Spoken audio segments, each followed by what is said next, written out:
One of your handouts for the class is your rights as a patient. It is very important for everyone, whether you're having a baby or not, to know what your rights are as a patient. And spoiler alert, you pretty much can do anything you want with your body. It's your body. You can do whatever the heck you want. So it's kind of a summary, kind of like a very non-professional sounding summary, but a summary nonetheless of what your rights are as a patient. And that's what you need to realize every time you go somewhere. If your doctor uses words like has to, it's not actually correct. You don't have to do anything, especially considering the fact that, let me use an example. Let me back up and use an example.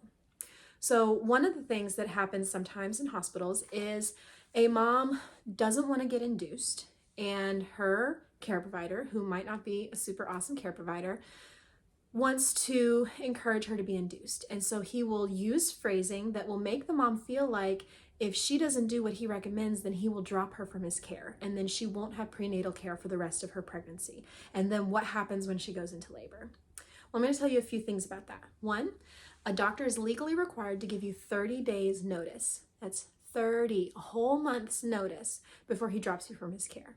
Because other than that, he is abandoning you in a moment of need, and that goes against his oath as a doctor. So it is an empty threat. Whether he says it actually or she says it actually, doesn't matter. It's a threat. He can't, she can't, none of them can fulfill that. So especially if you're starting to get pressure for induction at 38, 39 weeks, well, you're not still going to be pregnant in 30 days, so it doesn't matter. Also, the things, when they say you have to do this, X, Y, and Z, what he's actually saying is that me as a care provider working for this hospital, I have to conduct myself in X, Y, and Z ways. Doesn't actually say anything about you and how you should conduct yourself. So you always have the right to say no. And when in doubt, reach out to a patient advocate, reach out to the charge nurse, and have a conversation, but never just give in on something that you don't feel is right for you because you think that you have to.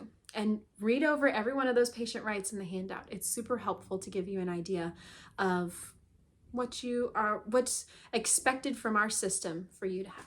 So check it out.